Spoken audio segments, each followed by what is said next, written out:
All right, we're live. Dylan, welcome to the show. What's up, Greg? How you doing this morning, buddy? I'm very well, thank you. Yourself?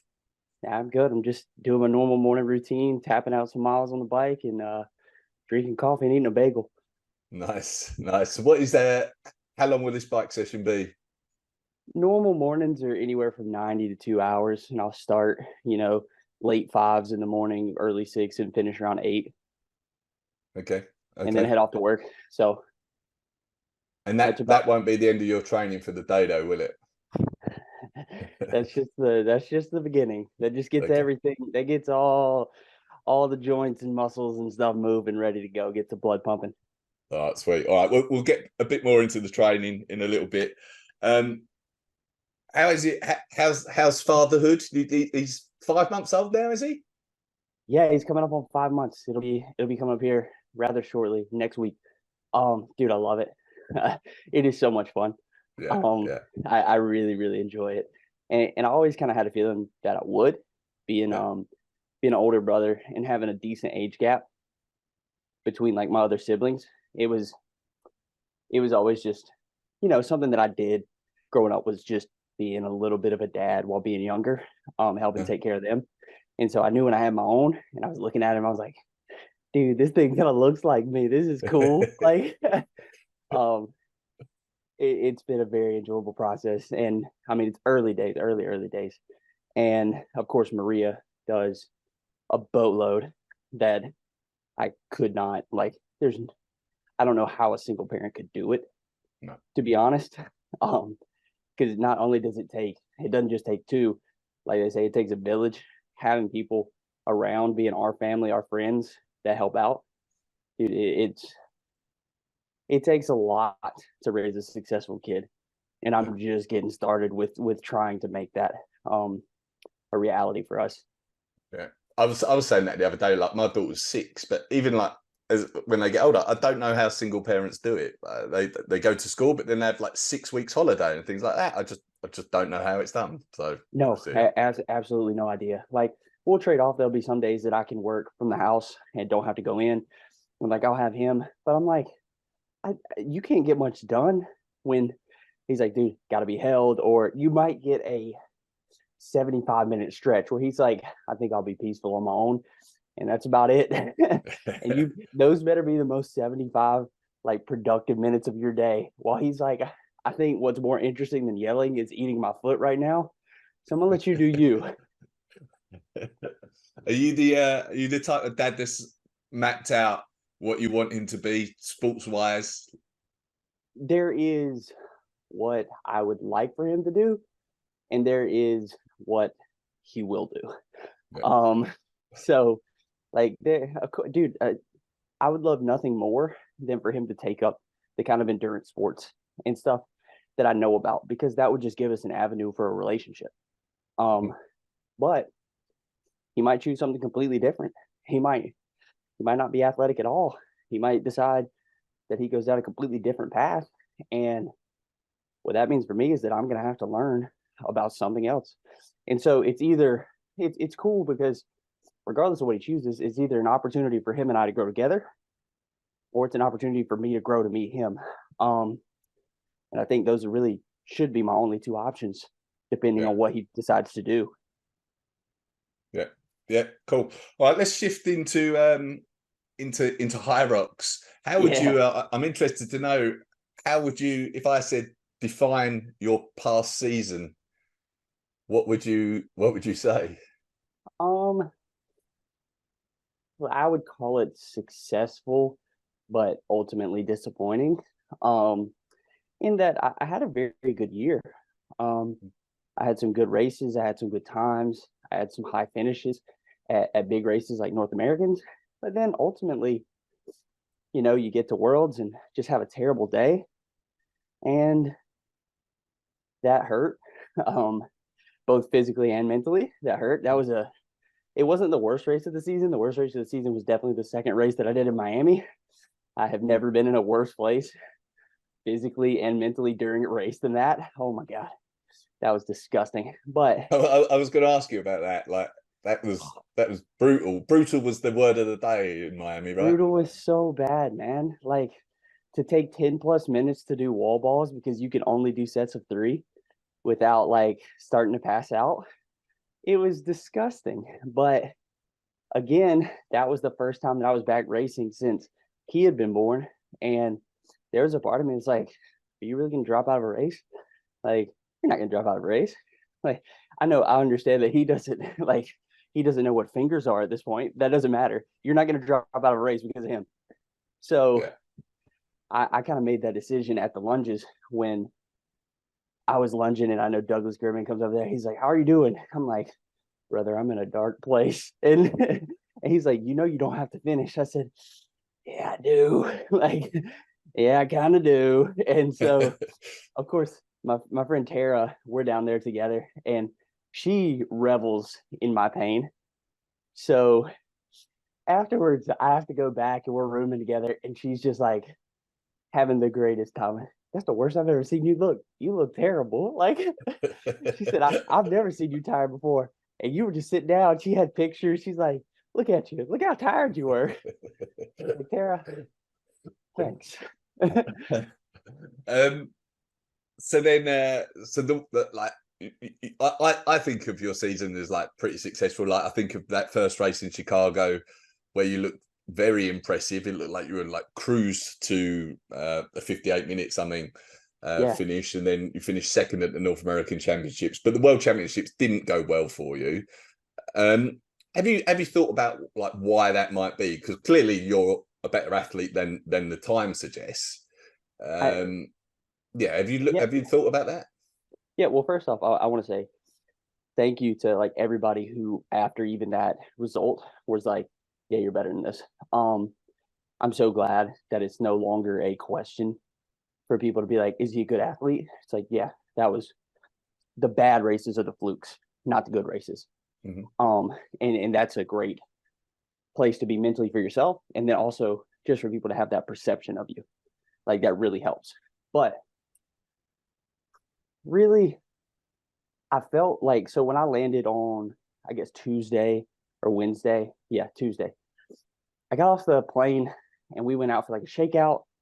I just didn't feel great. Like everything felt hard. Um, when it shouldn't have, and I was like, maybe it's just the international travel. And then the next day we did a little something, and it still felt hard in that everything would go lactic really fast and my heart rate would just shoot up. I was like, still international travel, you'll be fine. And then the running on Thursday, I felt hard. And then the biking Friday morning, like shit, still feels hard. And like I'm tapering off, but everything felt effortful. And that's not normal for me. Normally it's like, okay, we start getting late into a workout. Yeah, it's going to be effortful. But normally my legs had come like they would have, the taper I did was almost exactly, if not a little easier than before Chicago. And so I was like, okay, you got this, you're good. And I was hydrating, eating enough, and I thought I was okay. And I just wasn't. Um, so I don't know if it was a taper issue that I should have taken it even easier than I did, or if I had something underlying going on, because I did realize like right after I flew back, I ended up getting sick twice in like a week span. And I don't get sick almost ever. Maybe once a year, I might have like a stomach bug at most, and it lasts a day, and that's about it. Um, but yeah, I got sick immediately upon getting home, and then like 2 days later, got sick again.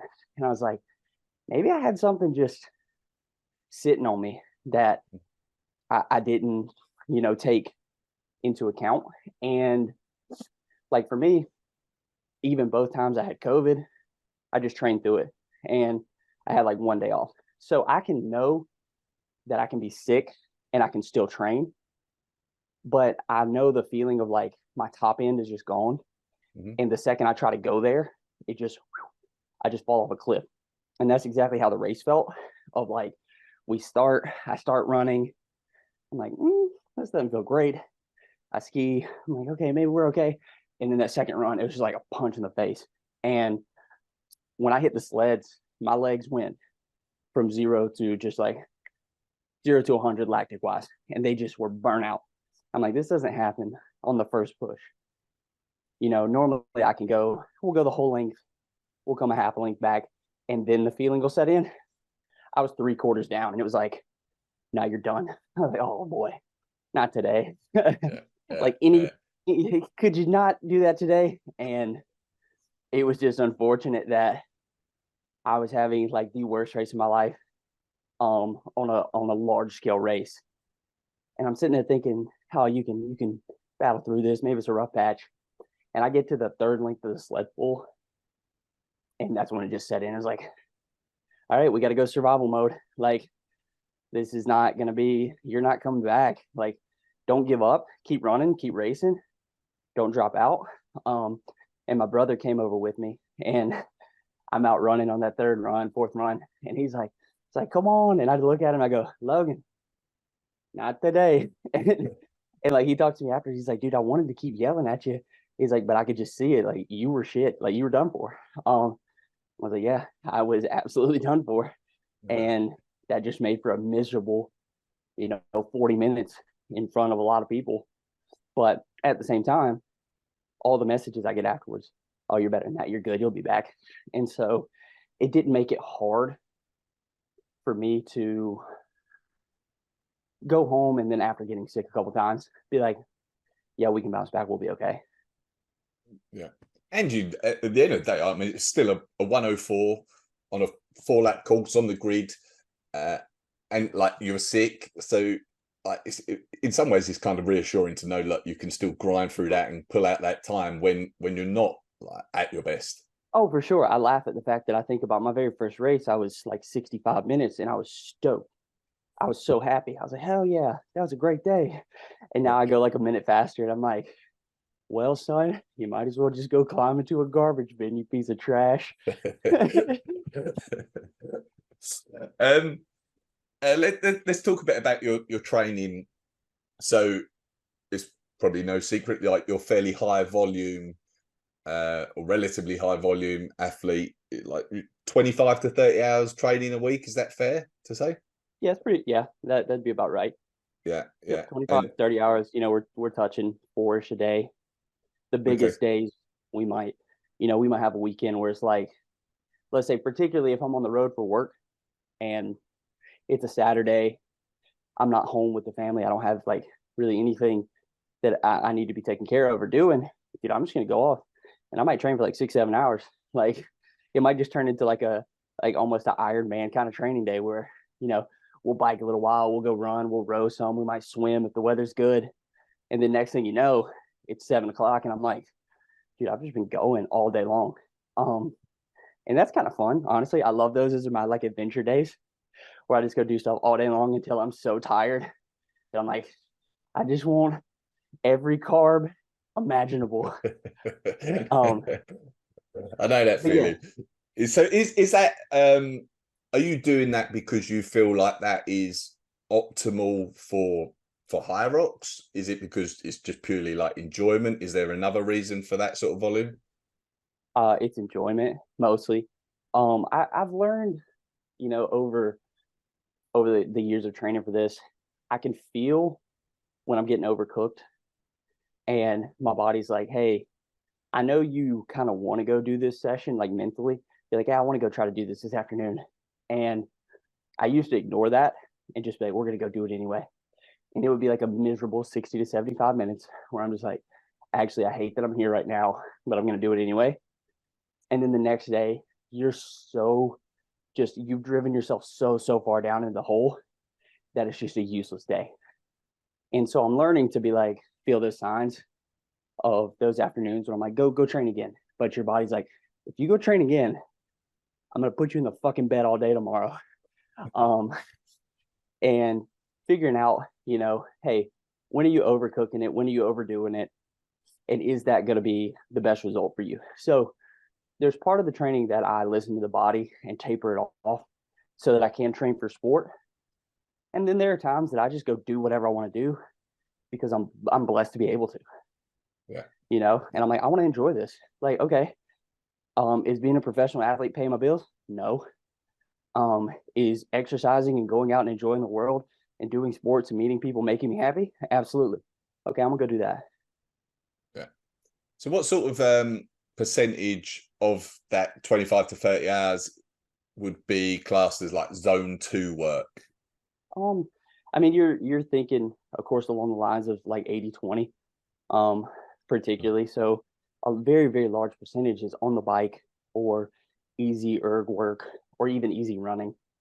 Like this right here, conversational. I'm doing this of the 25 hours. We're probably looking at 18. Like 18 of those hours are going to be easy, either cycling, easy running, or easy erg work. Mm-hmm. And then the rest of it, metcon, heavy lifting, or um, erg or run specific hard workouts. Okay. And are you doing much like pure strength work? Starting to, yes. So Okay. coming off of Manchester, I was like, all right, there's clearly there was one thing I looked at and I was like, man, I ran really poorly, but my running time, or in my head, I was like, I ran really poorly. My running time was within 1 second of Alex Ronkovic, and I ran like shit. And I was like, okay, so if you're running terribly, terribly, terribly in your head, you're within 1 second of the guy who was on the podium, then clearly it's your station work, you know? And like you look at the state, and of course my wall balls took, I don't know, they used a sundial to time it. It took so long. But I was like, all right, you just need to go start lifting weights. And so I really started working on that, where 2, 3 days a week, I'm concentrated on just lifting. Where I'm getting in a lot of front squat, back squat. I basically have 3 days that I break it down. I have like a heavy lower body day, heavy upper body day, and I do like an Olympic lift barbell day. Mm-hmm. And then I'll have some other throughout the week worked in ancillary stuff. But I'm spending concerted time on lifting, and I'm seeing that immediately start to pay off pretty quickly. I've seen lifts that would have pancaked me in the past, or like when I back squat, I have a terrible like low bar, and it looks like part of a good morning, to be honest. And so whenever I fail on those, I'm just like, yeah, I just had to do some involuntary yoga basically. And I've gone from lifts that would have put me into involuntary yoga poses to, okay, this weight's going down and back up. And that's been fun. So Okay. I am actually trying to lift a little more. Nice. Nice. So can I ask where you're at, like numbers wise, in terms of your squat and your deadlift? Yeah. So deadlift is something that's I had. See what the other day it was like 295 for two. So I'm probably at 315, 320 ish. Because that was at the end of the session, which I know in the past I've gotten to 345. So I want to work that back up to the 365 range. And once I get there, I'm fine with that. That'll be good enough. Squat 225. In the past, I was barely getting 205, if that. Like I might not have cracked For one rep, is that? yeah, one rep. Like Right. I was so weak. One when I did the battle bunker like prelim workout, it was like, what's your 3 reps? And I think I was like 185, ugly, ugly 185. And now I can take 205, 210 and go 3 to 4. So that's finally coming back up because those numbers are pitiful. Front squat has been big to work on for me because I think that that really, really helps you for your wall balls Mm-hmm. to be decent at front squatting. So that number is about 165, 170 right now. Which still none of these are good. These are all bad. Like if you're hearing these numbers and you're a high level athlete, you're like trash, trash, trash. And I'm like, I get it. Yeah, I know. Um, but the thing is, if I can move those numbers up, just like move that. I'm always somebody who can operate high, close to my top end. So if I can move that top end up, then hopefully the percentage base at which I can still operate at is going to be 95% still. And now I'm just that much better with the strength portions of the race. I was going to kind of ask you about this, that like your numbers, I did that survey, and like, so I saw some of your numbers, and they're relatively weak compared to the rest of the field, but you Yeah. still do move those heavy sleds pretty well, don't you? But I think there's some people that can probably lift more than you, squats and deadlifts wise, that can't move those sleds quite as well.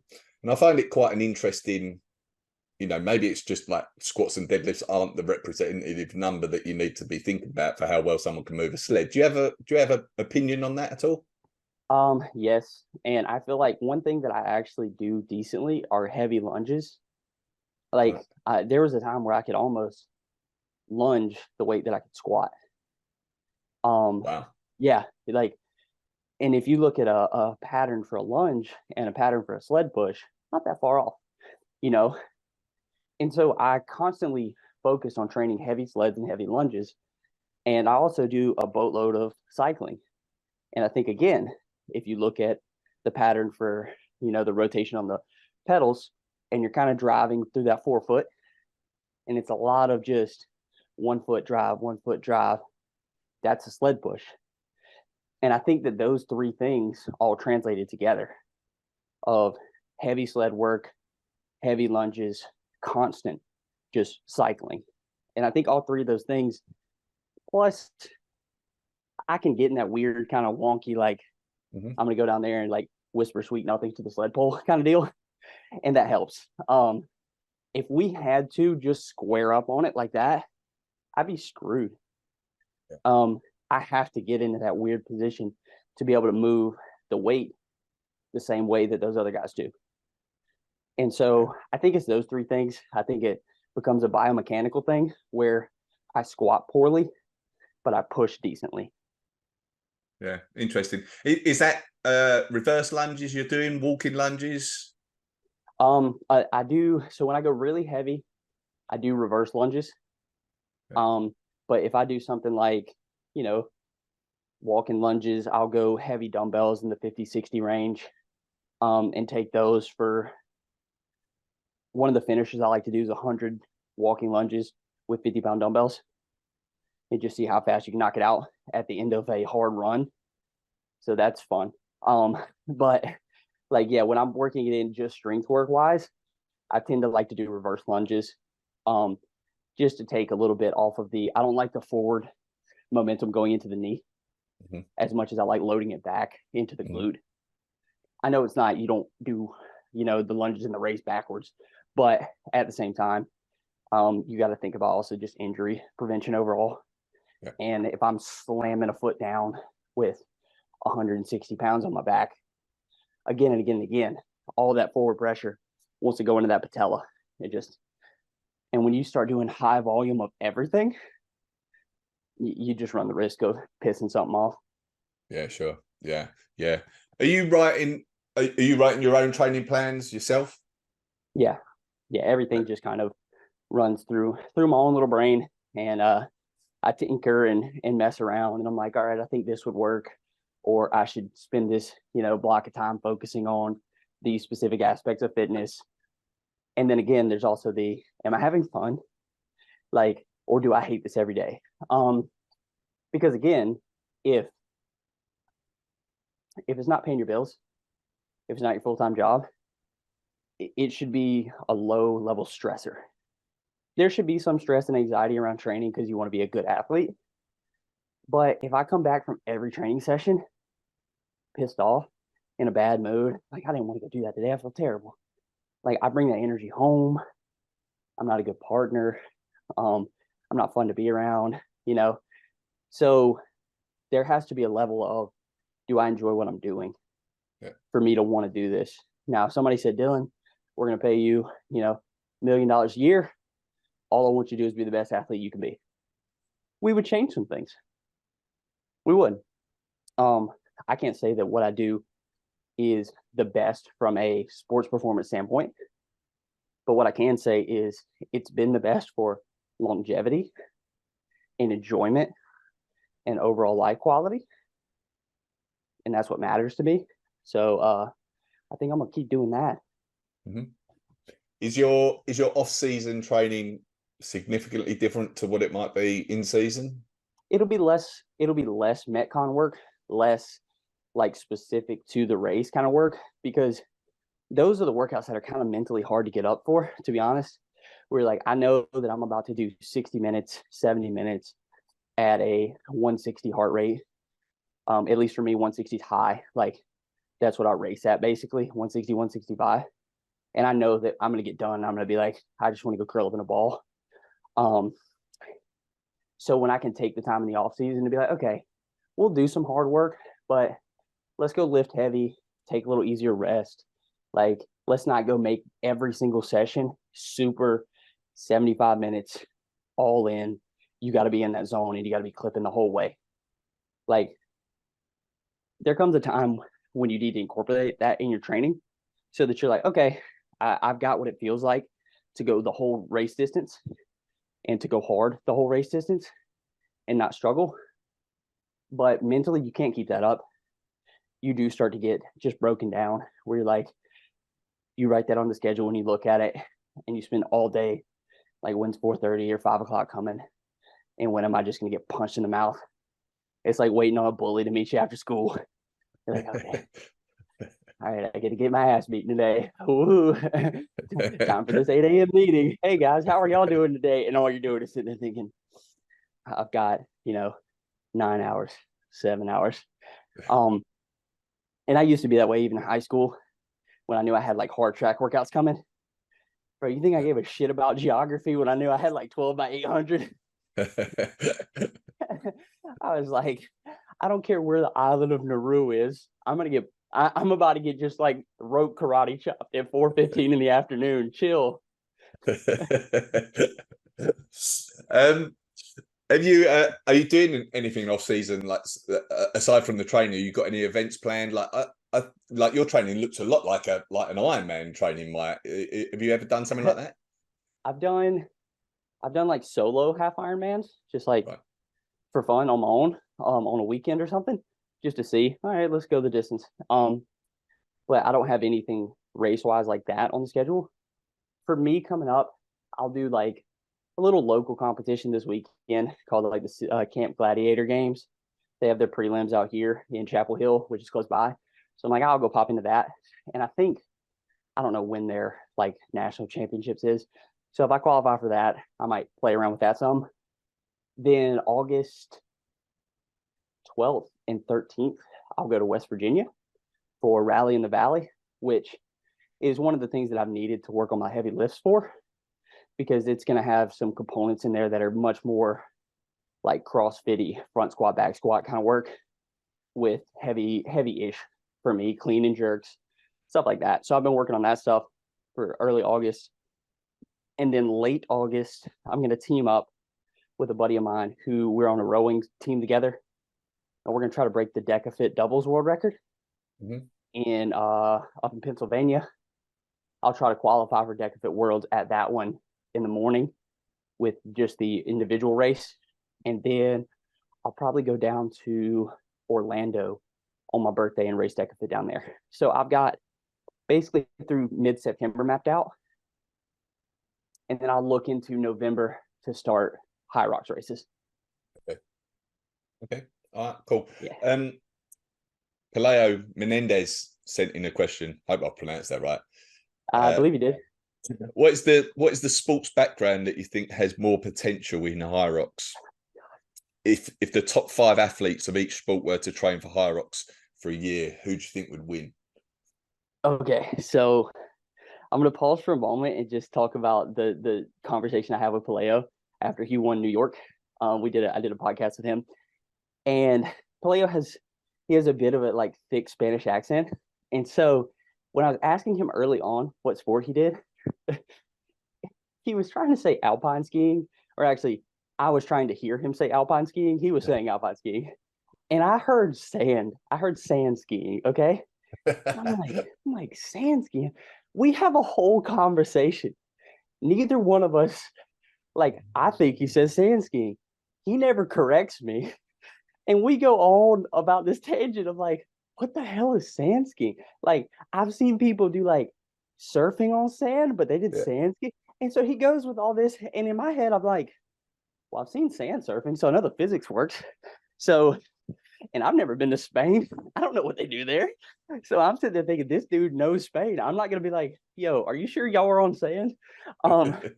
Well, they weren't. And I find out later, he goes, I just get all these laughing emojis. He's like, I was listening back, brother. I said Alpine. And I was like, well, when you were saying like slalom and giant slalom, I was like, I know what that is, but I guess they do that on sand too. So, so with that being an aside, I would say probably not anybody from a sand skiing background. It's You probably know, quite tough. it probably is, but I'm gonna go with not that sport, dude. The guys that I think about, and this could be just the bias of the tour going on right now, but dude, I feel like cyclists, and particularly if you look at some of the top HYROX guys like Tobias Lotwin, he's a former cyclist at a very high level. Their aerobic engine plus their peak power outputs are tremendous. So I've thought this for a while. Wout Van Aert or like a Tom Pidcock or oh shoot, who was the other guy that I had in my head? He was actually a Canadian dude who just won a stage the other day in his Rusty Woods. Any of those guys, I mean, Woods was like a 358 miler who is also a tour cyclist. So I'm like, who can crush a climb. So you know he can drive a sled, you know he can run, and you know his lungs don't give out. So somebody like that, you take one of those tour cyclists, have them train for this, they'd be a monster. I think if you took, of course, triathletes, they translate well. And I don't put it out of the realm of possibilities that a CrossFitter who is a weak CrossFitter, but a very strong, like comparatively CrossFit athlete with a huge engine. Like I'm excited to see how James Newberry races down in Australia. So those would probably be give me tour cyclists first, triathletes second, and for that I mean like a half Ironman distance triathlete second, and then a CrossFitter who you're like, well, they don't have the Olympic lifts, but man, can they hammer like the chipper kind of workouts? Yeah, yeah, They'd be yeah, nasty. yeah. It's probably like a sign that you don't need crazy levels of strength to do a HYROX. No, And it's probably more like about the engine that those cyclists and triathletes would have, right? it is, and I see people like somebody even with a strong mountain biking background.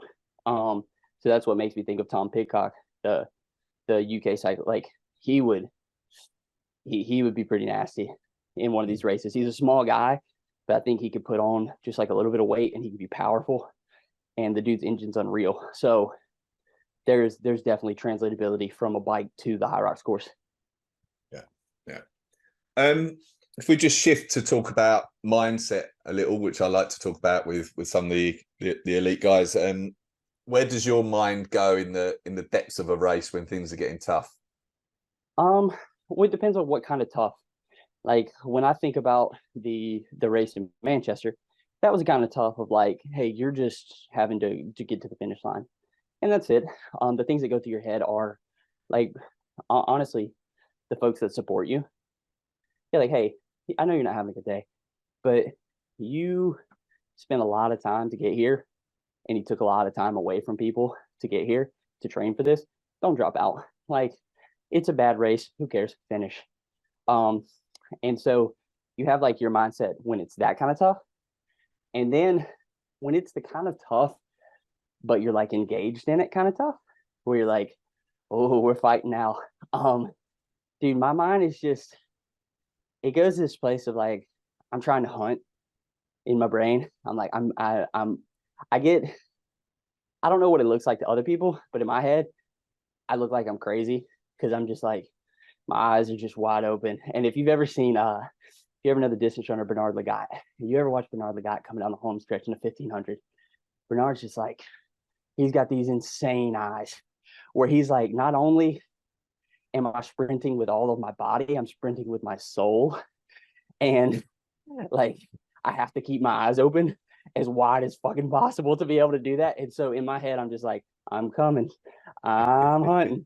And if anybody's like, Dylan, you look like a psychopath near the end of the race, I'm like, perfect. That's kind of where I am mentally. Like, yeah, this is not a stage for this is not like a stage within my day where you're like, hey, this guy's cognitively in a good place. He's not, he's off far away. And yeah, so I'm Hunting just doing that. raccoon. Dude, I'm the hunting raccoon. I'm like, we are gonna find some trash today and we're gonna tear it up. Let's go. um, how about like, I know you've got a podcast. You talk to a lot of the elites, obviously, a lot of Yeah. athletes. Do you notice any similarities between that group of people from a mindset perspective compared to other talented athletes that maybe don't achieve like the results that you guys do? What I think is actually interesting is, and I mean, I've only had, a couple of podcasts to really get to chat with people, 6, 7. But just talking with not even just the podcast, just people in general, how with like people in general, high level in the sport, how different every athlete seems to be. In that, I'll stumble across a couple of people where it's like, oh yeah, we're similar. I get it. Like you just love the effort. You love to just go like give effort. Some are super dialed in process oriented. Some are super like, I just happen to be really good at this. Some are, I really love effort. And I can't actually draw a line of, oh, like this is the kind of, this is the kind of trend line for everyone. And if we had, X and Y axis to break down like certain parameters, this is where you would see, hey, all the elites seem to fall here. Super scatter shot, except for one thing, and that's just focused. Like if you talk to people that are in the sport, they're just focused. And if you ask them questions, like even if they seem like, oh, this is some easygoing person, they're not really thinking, they're thinking about it. It never quite leaves their mind, regardless of what their process is. Regardless of if they're thinking about it in the abstract or in the very concrete, like piece together this week, next week, this like it never goes away. And so it's almost like they have this kind of nagging bug at them that they're like, I'm thinking about it. I know what this person's doing. I know what I should be doing. And whether or not I'm showing it outwardly, inwardly, that passion is there for everybody. Yeah. That's that's at least kind of what I pick up. Yeah, it's I've thought about the question myself because I've talked to a lot of people when the personalities are so different, aren't they? Like between even just like the elite 15s, there's so much difference. I think there is an element of grittiness. Like once the starting gun goes, yes, I think they probably, and it's hard to quantify what they're all thinking at that time, but I suspect their grittiness in the race is maybe different to other people. well, even it's if like their when personalities are different away from the race. yeah, it's like when that gun goes off, that's when everybody allows whatever that like inward kind of bug is to come out. Yeah. So some people that sits like really close to the surface and you can tell their life is sport. Some people it's really down deep and their life doesn't seem like sport. But the minute the gun goes off, that sport bug's like, here we are. And everybody like they're like, hey, everybody, show of hands. Who's like if you were like 30 seconds into the race, stop, everybody, show of hands. Who's ready to beat the shit out of the other person on the line? Yeah. Everybody's hand goes up. Yeah. Like so yeah, that's what's there. Just that. That's how I think about it. Even some of the like, I don't know, the night like Linda Meyer, for example, who seems so lovely. Oh yeah. I would imagine in the race, if you're right, yeah, it's that sort of mentality. 100%. Linda Meyer, like outside of the race, seems super nice. Inside the race, she might bite you. Like you never know. Like what the fuck? What's your best experience in sport ever? Best experience in sport ever. That is going to go. Shit, it's a toss up, and they're both from high school. They're both from high school. They're either and they both came within the same year. So my sophomore year of high school. If we look at the best experience, just with other people, it had to be winning the state championship in the 4x8. That group of guys, like we threw it down all year, and we weren't the favorites. We were like fourth, I think, seeded coming in, and to win that and to break, like, to go on later with that same group of guys and break the school record, dude, that was like, I'll always look at that moment and be like, that was such a great day, to win that. And then personally, greatest moment was sophomore year of high school. Again, this is cross country season. I really had a huge coming out year between freshman and sophomore year. I went from like an 1855 5K guy down to a 1638. Yeah, it was crazy. And so the night before the state meet, I get up and somebody, like, I'm walking to the bathroom. And of course, you're staying with a cross country team, room full of guys. Everything's gotten moved around to situate who's going to be able to sleep where. And somebody says my name real quick, and I turn and just ram my shin into this sharp edge of a table. And so it's like, I don't know, midnight, 1 a.m. And I just split my shin down to the bone. And I'm like, oh, boy, we got a race tomorrow. So, like, I get my coach. I'm like, hey, like, nobody was doing anything stupid. But this happened. So, like, I show him a leg. He's like, that's not great. So we end up just like, I get my parents, we butterfly stitch it and super glue it back together. And I wrap it up, hammer some ibuprofen, and then get up the next day. And that's where I run the PR of 1638 and end up getting my first state medal. I got third that day. And that moment just lives with me so much, of like, dude, what a fun story of just, what are you going to do? Okay, I'm going to split my leg open. I'm going to super glue it together. We're going to throw some duct tape on that bitch, and then we're going to run a PR. Like, that's how we roll. Yeah. And so I ride with that mentality today. Just knowing that all that stuff was kind of forged as a, 13, 14, 15, and 16-year-old at that point of, this is what grittiness is. Like, I could have every reason to, if I didn't want to go through the pain that I was going to go through, because I just limped around after that, like the rest of the day, like my shin hurts so bad. I could have been like, I don't have to do this. Like, you can see your shin bone, Dylan. Like, you can sit out of this. But my brain's like, what are you talking about? There is no sitting out of this. You have all the means to do it, and you have the fortitude. Go run, dummy. Like, yeah. And that sort of experience stays with you forever, doesn't it? Like, you can always look back at that and say, well, I did that. Dude, there's crazy moments. There's finishing a race unconscious. Like, that was a fun one. Which happened a couple years later.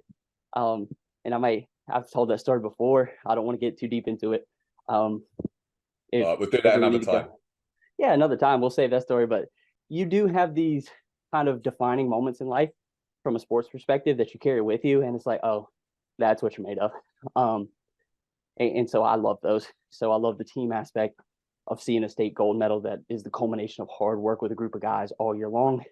And then the solo aspect of, you could drop out, but your brain's not going to let you drop out. And just what that says about you. Yeah, perfect. All right. One last question, if that's all right. And I've not asked this before, but I'm a fan of the Tim Ferriss podcast, and he sometimes ends with, if you could, like, put a message on a billboard for the world to see, what would it be? So, yeah. And I've listened to the Tim Ferriss podcast. I've listened to a couple of his books. So I've heard that question before, and one would think that I would have sat down and gone through, like, what my answer would have been. And I think that's probably changed over time, to be honest. What is a message that I would put out? I think what I would put out there is that the world and the people of it are not scary just because you don't know them. Because I see a lot of that. I see a lot of fear when I talk to my family sometimes about, like, hey, I'm going here, I'm doing this. Like, I travel a lot for work, and I go, like, I travel around for races. And the thing I'm always getting, it's not like the, oh, be safe. It's like the be safe, be cautious, be afraid. And that's not to say all my family's like that, but there are plenty of them, and there are plenty of people that I talk to that when I make changes or moves or go places that they've never been, with people that they don't know, it's understandable to be a little bit cautious, but there's this level of fear that is almost like an othering of like, no, no, no, those are like bad people. And I've I've grown particularly from my boss, who he's over in Pakistan right now, climbing mountains. He's like a world traveler. He goes all over the place. And he's like, Dylan, like just listen. Don't don't listen to all the people that are telling you, hey, like be afraid of these folks. I've been there, I've seen them, I've held hands with them, I've had meals with them. And I'm starting to experience that myself. The world's not just a scary, scary place. There's scary patches. It is right to be, mindful, but just because you don't know doesn't mean that you should be afraid. And that's what I want people to embrace, is that idea that like, hey, there's a lot more good out there to find in the world than bad. Good message. I like it. Thank you. Yeah, thanks, man. Well, thank you for doing this. Always a pleasure to chat. I know a lot of people find you very inspirational. A lot of people love to be around you. You've supported what we've done from early on. So thank you for this. Appreciate it.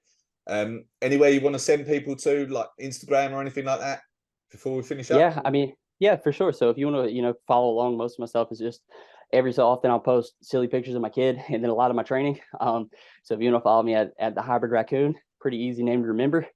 I love when I have to tell people that in person. I go, all right, like, yes, I'm 27 and I go by the name the Hybrid Raccoon, which is, before, just a tiny side tangent, which is one of the reasons I love sport. You can be a grown individual and still be so silly. Like, there was a guy yesterday, who made it into or the day before that, made it to the 200-meter world team for the U.S. His name is Kenny Bendark. He wears a headband. To my like knowledge, he does not do any kung fu. They call him Kung Fu Kenny. It is hilarious that you could have a grown man be like, yeah, I'm Kung Fu Kenny. I don't do karate. I run the 200. Like, that is so much fun. You don't get that in real life. But yeah, so the Hybrid Raccoon, and then through Hybrid Fitness Media, I do the Hybrid Dive podcast. So if you want to listen to that, we just like to go into the background of up and coming athletes or already established athletes in the sport, and just kind of parse out, hey, how'd you get here? Perfect. All right, perfect. Thank you for this. Appreciate it. Hopefully we can catch up again sometime soon. Good luck for next season, if I don't speak to you before. And yeah, talk to you soon, everyone. Absolutely. Thanks a lot, Greg.